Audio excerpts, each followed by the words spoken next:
Politics is dead, and we have killed it. I mean this in the same way that Nietzsche meant his often misunderstood declaration of God is dead.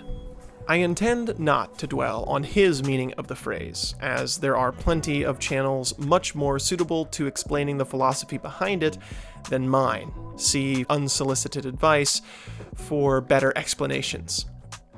But I hope that through my discussion of what I mean by politics is dead, you'll be able to surmise what Nietzsche meant by God is dead. There has been an almost constant stream of negativity towards the government, media, and the institutions of the United States over the last decade. I don't have any first-hand experience in other countries, but I'm sure they're beginning to have problems as well. This is due to the common denominator behind all of this hate. Although the issue in America absolutely culminated in Donald Trump's second election, the issue started much before his first one. There has always been an underlying mistrust of the government among the American people. But until recently, it hasn't been a very popular sentiment. The public was primed for this descent into chaos by the uncovering of how the Bush administration handled the war on terror. It was clear that the entire conflict was predicated upon lies put forth by the administration. People were rightly disillusioned by this revelation, but this alone isn't enough to get the American people to where they are today. After all, there have been many more scandals in American history. Many have been much worse than that one. After the historic election of Obama into the White House, the left was emboldened by this victory to begin to push for further left policies. Now, objectively speaking, these policies weren't even that far left. Things like gay marriage, LGBT rights, race relation conscientiousness, and even elevating women to positions that men have historically dominated were all in the topics for things Americans wanted to talk about. But a lot of people on the left were frustrated by the fact that the government didn't seem to be moving very fast in turning these things into laws. They were frustrated by the slow grind of bureaucracy, not pushing for more progressive ideals. The establishment Democrats became hated by nearly everyone.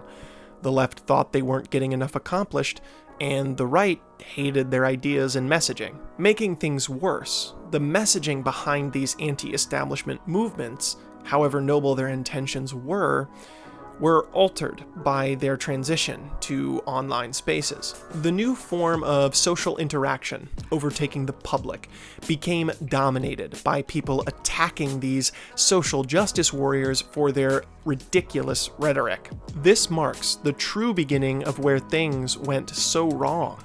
People have long forgotten the justifications behind our institutions of government and bureaucracy, and now only see their flaws and their issues: corruption, racism, billionaire influence, inefficiencies, financial mishandlings, and so much more. The list could go on forever, but no one is left to defend these institutions. Now, anyone who defends these systems get lumped in as part of the problem. If you've watched any of my other videos, you'll know how much I hate the idea that the left and right have equally contributed to the situation that we're currently in, but I think while making this video, I have finally uncovered exactly where that idea has come from. Who have personal experiences with the police. Oh my God, that's it. Both the left and the right have been attacking our current governmental structure and our current implementation of our institutions. On the left, we have what we talked about earlier, the social injustices and the systemic issues of society. And on the right, you have the issues of corruption and bureaucracy and wasteful spending on things that don't seem important. But this constant berating of our institutions has eroded our understanding of why government is so necessary and these institutions are so important. They are needed for society to function. These small issues, and I don't say that to dismiss their importance, are real. They affect real people, and they have real consequences. But they're often misguided or based on distortions of reality. They have created the vibe that the general public feels that our institutions are rotten to the core. Sadly, the public doesn't want to save the system. They're hungry for change. They want something done. They're annoyed and fed up with the current implementation of things to the point where they just want to throw it out. They need something to happen and are tired of the perceived stasis. Introduce Donald Trump in 2016 claiming to drain the swamp and fight back against these institutions. He says what he wants, and he doesn't respect the system. This is exactly what people want to hear. He puts on a show of bravado, and the public sees this as the change and the shock to the system they are longing for. However, this was a well-crafted lie. Donald Trump did want to change the system, just not in the way people were thinking. In the public's eyes, our constitutional democratic republic wasn't working, and they wanted somebody to fill that void. Unfortunately, the general public didn't see the horrific reality of what was coming to replace it. What Donald Trump offers is authoritarianism.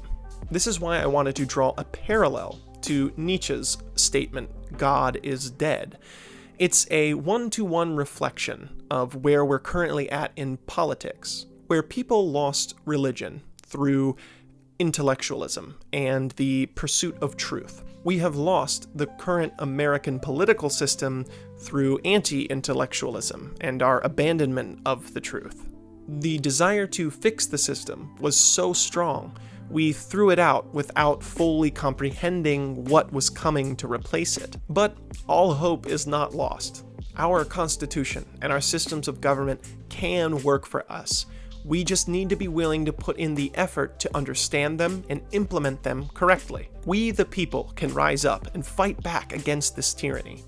We can amend the Constitution to make sure that this sort of thing never happens again. We must reaffirm the values that America was founded upon. But before I offer my potential solutions to this problem, I want to dive into what I think is actually behind it. It's not as simple as stopping Donald Trump from unraveling democracy, because the real reason we got here is a much deeper problem. It wasn't just the distrust in the government, or the fighting of the establishment, or how people view the government or politics, because in actuality, all of those things were based in some element of truth. There is an accelerant present in this fire that needs to be neutralized, or we will find ourselves back in the flames. The true problem I want to address is the internet. The creation of the internet happened both instantaneously and snuck up on us. It has very slowly encroached on every aspect of our lives. People will say that they understand how important and influential the internet is, and wouldn't deny that it's been completely transformative on every aspect of our lives. But I truly think the public doesn't fully grasp the gravity of its impact. Yes, this is a brand new media revolution, but we've had two of those before. We've had radio and we've had TV. And while they definitely impacted our lives, a lot of people sort of felt like they understood how it went. There is a media revolution that nobody has experienced, that we can learn from, and is much closer to the one we're experiencing right now. That was the printing press. I won't go fully into detail into all of this because there's a much better video you can watch on it by Hank Green. I will put a link down in the description to that video. Please go check it out. It's super cool. The important part that I want to take away, that I am going to include in my video, is that the internet is decentralized. That's what makes it so much different. With TV and the radio, there were a lot of barriers to entry that normal people couldn't just create their own news station or create their own radio broadcast.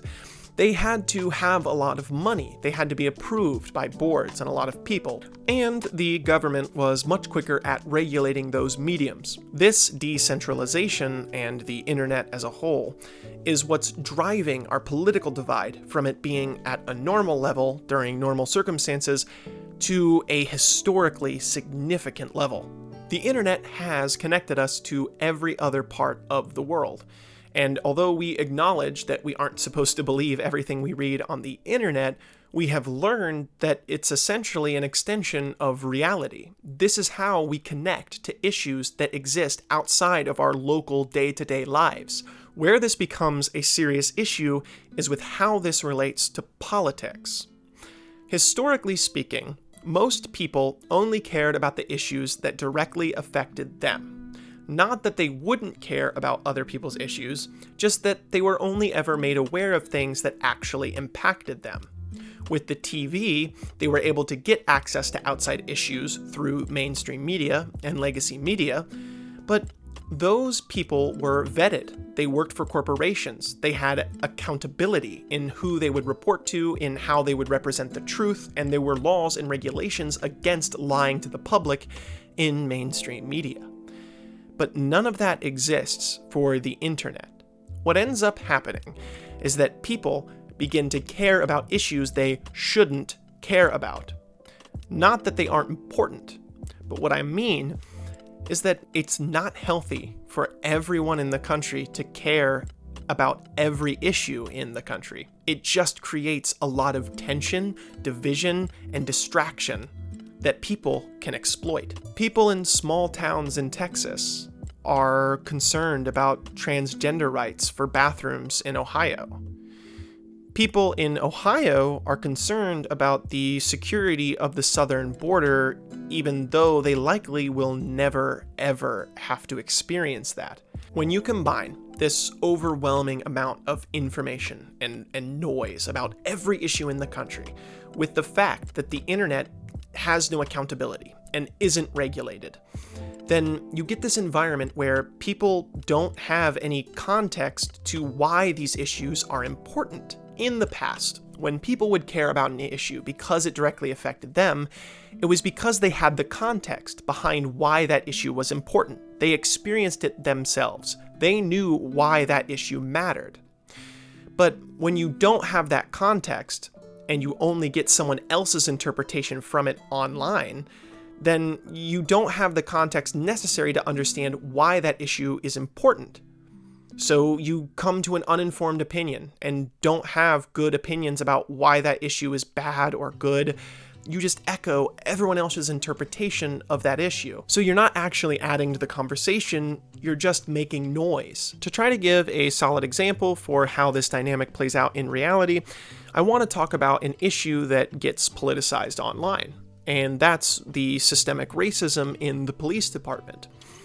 The people who push this issue typically are liberals who live in big cities. Now, most liberals live in big cities, but the point is, they probably have firsthand personal experience with police departments that over-police certain areas of the city. And often, those areas do have a lot of minorities as part of the population. It seems to be overly representing a certain part of the population.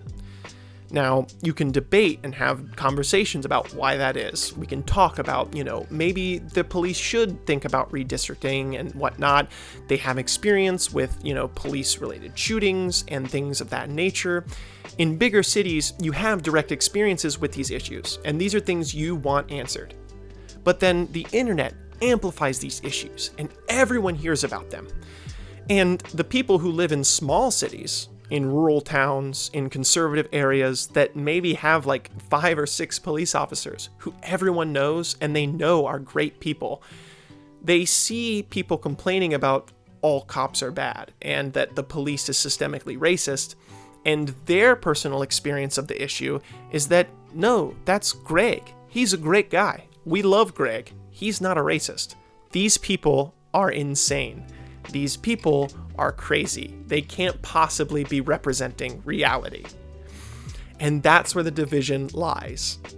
These issues being broadcasted online with zero vetting and no accountability is what leads people to uninformed and bad positions on these issues. For both the left and the right, this isn't a one-sided issue. And what makes this issue more complicated is that as the internet has evolved and become more and more complex, and without any intervention from the government because of Silicon Valley lobbyists and the people who own the internet, it has entrenched itself as the lawless, chaotic, free, wild west of the 21st century. And as more and more people add it to their daily lives, and as more and more people become online and are comfortable getting most of their information from the internet, in their view, it has become synonymous with the average American. Everybody uses the internet. It's everyone's platform. And so people who push back against this platform and are attacking the institution of the internet, they now see that as an attack on themselves. And since people have been primed to view regulations on the internet as attacks on people's freedom of speech, there's almost no way to combat this. This issue gets worse and amplifies more and more division because of our lack of context and understanding each other's issues. Now, where this problem diverges from being a bipartisan issue is the left is made up of a lot of college-educated people who trust mainstream media and who put a lot of faith in the institutions that they understand. And they are more likely to push back against online media. They're more likely to fight this misinformation problem and push back against the fact that the media is prone to problems with its information gathering. They're probably aware of this issue to some extent. The people who are claiming that the internet is misinformation are seen as elitist, as against the average person, as not respecting their rights and their freedom of speech. The right was able to move in and dictate how the left's views get represented online and how their views are represented to the general public. They now have a lot of control over how the general public views their platform, their ideas, and how the general public views the enemy's ideas, the left's. This brings us to the current reality of the internet that we live in. It's one with absolutely zero accountability. News anchors and radio broadcasters needed to at least somewhat be accountable to the people writing their checks. They wanted to be able to present themselves as factual and journalistic and have integrity, so they needed to be truthful. So if news anchors or broadcasters violated that, then they were kicked off the platform, and they would say an apology, and they would try to adhere better to their values. But on the internet, there are no consequences for lying. There are zero regulations, there are no pushback, and everything is this free market of ideas. And that's not a good thing. There is no way to fact check with the sheer volume of white noise that's being vomited onto the internet. Our education systems can't keep up with the entertainment value and addictive nature of social media. And it's not even necessarily wrong to want some freedom of speech on the internet, as it's become an extension of our reality. But people have gotten high on this new open freedom of information and are completely unaware of how much harm it's causing to society and our government and our institutions. They see academics pointing out these problems as elitist, and they see regulations on the internet as depriving them of their rights. The truth is, the American government doesn't have the infrastructure to save us from ourselves. We have let the internet go free for so long, we're now stuck in a dilemma. We have a serious issue that needs attention that we can't fight without restricting people's rights. And this again brings me back to my statement, politics is dead. The internet has corrupted our reality to the point where we only see issues and problems with America's government with no perspective on their good qualities and the reasons why we should keep them around and the good things they provide society. The negative, pessimistic, anti-establishment views have sought to tear down our institutions with no thought as to how we're going to replace them or how to fix them. where we destroyed religion with our intentional pursuit of knowledge. We have destroyed politics with our unintentional abandonment of truth. In our haste to root out the problems with politics, we have handed the ability to create a new system of government on a silver platter to the billionaire class in America. And the sad part is, they're a majority of the reason the government has problems to begin with. But I want to stress, we do still have options to take our autonomy back from the hands of these people and use it to escape this horrible feedback loop. In my mind, there are 3 main problems that need addressed before we can move forward. This finally brings us to our solutions part of the video. I am not going to just destroy our entire outlook on reality and point out how horrible things are without offering some substantial solutions to these problems. Some of these I think are genuinely achievable and offer a good way to move forward. The first and potentially most important of these solutions is modernizing our government. We do, in fact, need to accelerate our governmental processes. They are too slow and aren't able to keep up with the speed that social media has created for our society. In order to do this, we have to use the internet to our advantage. They should be completely transparent.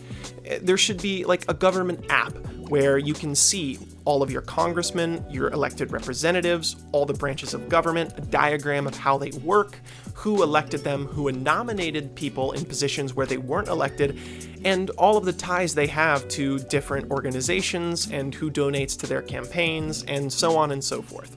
All of this information, which is publicly available, should be the government's responsibility to put in one place for all the citizens to keep track of.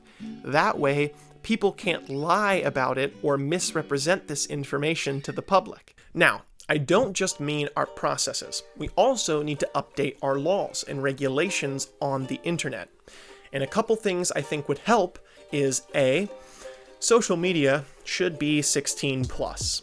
Anyone under the age of 16 should not be able to access social media. That's a huge ask, I know, but I think it genuinely would help society immensely. Another thing that I've talked about before is removing anonymity from the internet. This is another big one, I know, but we have to have our identity tied to our online profile. This is exactly why I just use my name for my YouTube channel.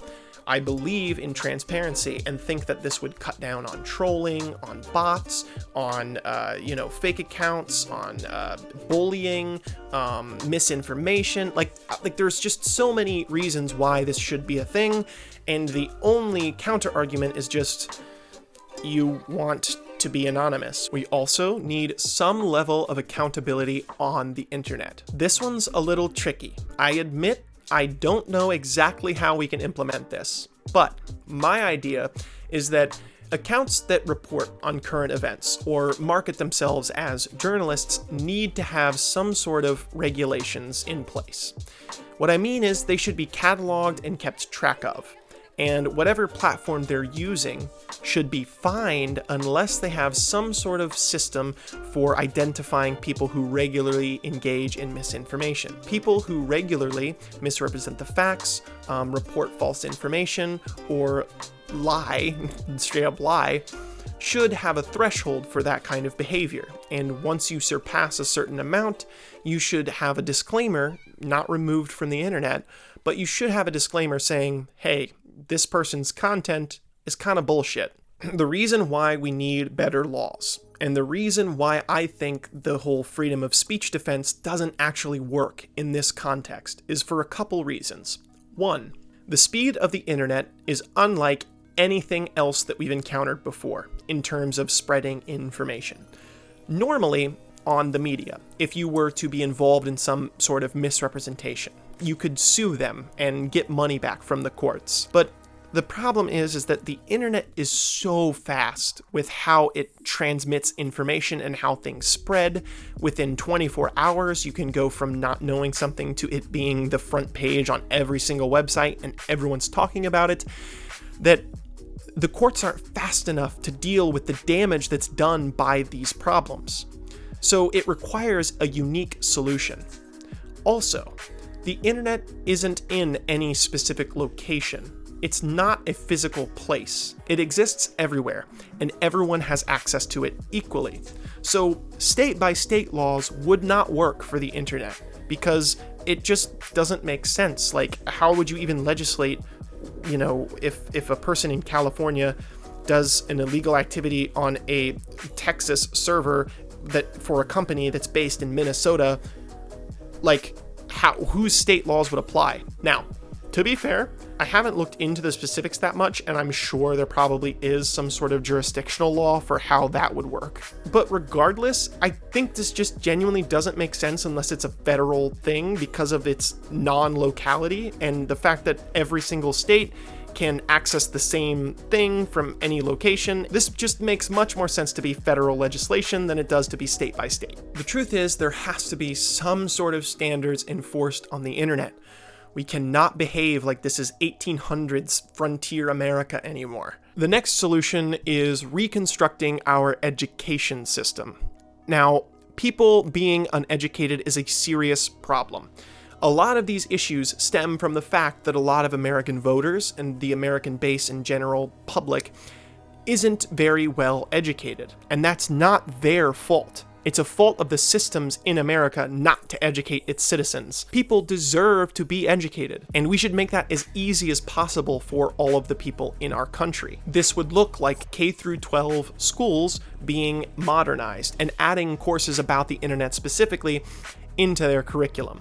I think that every student should be educated on internet safety and media literacy and how to traverse the internet before they have access to it. This way, you are able to give people the skills necessary to spot a lot of these issues before they fall victim to them. Now, in order to do this, we need to drastically increase schools' funding and resources and the qualifications for teachers and the federal standards for what curriculum needs to be taught. And again, the reason why I'm pushing for more federal regulations and not leaving it up to the states is specifically because of the homogenous nature of the country. We have created an environment where people are less from Utah or people from, North Carolina or something. The internet has made it so that we have a pretty homogenous society. We're all blending together. We can talk to each other globally no matter what. Once we get connected with the other states, this difference in education creates conflict and makes a lot of issues arise in our culture that wouldn't be there if they were all educated like the blue states. Another thing we need to talk about is higher education. It's just as important. And therefore, in order to incentivize more people to go into higher education, college should be free. It just should. And even if we can't get totally free, it needs to be dramatically reduced in price. I understand that this is a big ask and a tall order for a lot of people, but it genuinely needs to happen in order for people to be more incentivized to pursue higher education. And we need more higher educated people to fill the jobs in our country that are extremely productive and the jobs that require higher education, as well as incentivize other people to move to America for our schooling system and to become highly educated in our country, to use their knowledge to better our country. This is what our government should be spending most of its money on, not tax cuts for the extremely wealthy. So, speaking of which, how am I going to pay for all of this? Where is all this money going to come from? How am I going to fund all of these programs and incentives and whatever? Ding, ding, ding. You probably guessed. Taxing the rich. We absolutely need to get the wealthiest members of this country to pay for these parts of society. This is what having the largest economy in the world should be used for. Lifting up your citizens and giving them the ability to create the best versions of themselves in your country. This is what the American dream used to be. This is what it should be. People should be free to be able to go after their ideas, to innovate, to contribute to society in whatever way they see fit. And the only way they can do that is if the already successful and wealthy people who made it give back to the people at the bottom. This has to be how society works. And this isn't possible with our disastrous wealth distribution in America. Before you ask, no, this would not apply to the small multi-million-dollar business owners who are operating out of their garage. I don't think you should be paying for this. In fact, I think you should be receiving the benefits of these systems as well. Now, taxing the rich will not cover all of these expenses and won't be a blanket solution to this problem. Because as much as it pains me to admit, we do have to consider the economic impact of increasing the taxes on the wealthy parts of our country. We do not want to lose the businesses in America and have them go to other countries. We still need to have a competitive tax rate compared to other countries. So, where would the rest of this money come from? Cutting government spending. Yes, it's everyone's favorite thing to talk about. And no, we're not going to pull it from DEI programs that make up less than 1% of our total government budget. It's going to be pulled from the military contractors, from our defense spending, from all of the actual wasteful stuff like the Pentagon never passing their audits. And these sort of things are where the majority of the money is going. All of these small little programs that Elon Musk's Doge is cutting absolutely attribute to nothing on the federal budget, okay?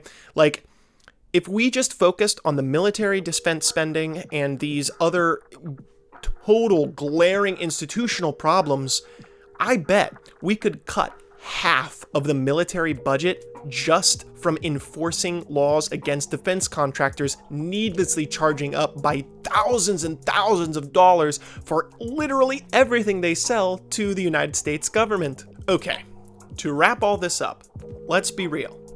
There are problems with our systems of government. There are issues with our institutions. But accelerationism is not going to fucking solve them. They won't go away by throwing our world into chaos. It will only cause more death, suffering, pain, and destruction to toss out all the protections we already have in place for the citizens in our country. Because the truth is, when the dust settles and the war is over and the people are victorious and we've overthrown these oppressive systems and we're finally on the other side, what's going to happen is we're all going to have to sit down and we're going to have to talk to each other and discuss how we're going to create a system of government to make sure that shit doesn't happen again. And it's going to be full of inefficiencies and bureaucratic bullshit and a bunch of other problems because we're human and we make mistakes and it's impossible to make a perfect system. So, my idea is let's skip to that part and try to come up with a good system of government and use the system we're already in to improve it as much as possible. Let's keep chugging along and using the system we have to try to better for the people who are suffering right now. Let's not keep throwing people under the bus just in the hopes that the driver will see there's a ton of people under the bus. This is ultimately what my channel is for and what I'm hoping to accomplish. I want to talk about fixing these problems. I want to get involved and I want to try to change people's minds. I want to get us back to a functional democracy, which, full transparency, I personally think is some form of democratic socialism, but this is precisely why I'm rewriting the Federalist Papers and creating political philosophy videos on YouTube. It's to try to take the parts of liberalism that are worth keeping, because there are great parts of liberalism, and trying to move forward into the modern era of politics and leave behind the parts that are worth leaving behind. Wow, that was a lot to get through. Thank you so much for watching if you did make it this far and get through the whole video. I know there's not many people who do, but hopefully that'll change soon, maybe. I don't know, maybe everyone watches this one and it's really good. But anyway, I hope you enjoyed the video, and if you did, make sure to leave a like and a comment and subscribe to the channel if you want more content like this. If watching my videos isn't enough, you can go ahead and follow my Substack or subscribe or however that works at PotsDavidG, the same as my YouTube channel, where I'm posting my rewritten Federalist Papers. I only have the first one done so far, But if you subscribe, you'll also get access to my scripts and my written content on there. I'm also planning to add more written content and stuff as time continues. My main focus is just these Federalist Papers right now. But either way, feel free to leave a comment if you disagree with me and want to, challenge my views. If a comment won't suffice, go ahead and join my Discord server, link down in the description, and we can have a more structured, long-form talk about these things, and you can try to change my mind, because maybe I'm missing something or wrong about some of these things. I'm not claiming to have all the answers, but again, thank you for watching, and as always, thank you for your time.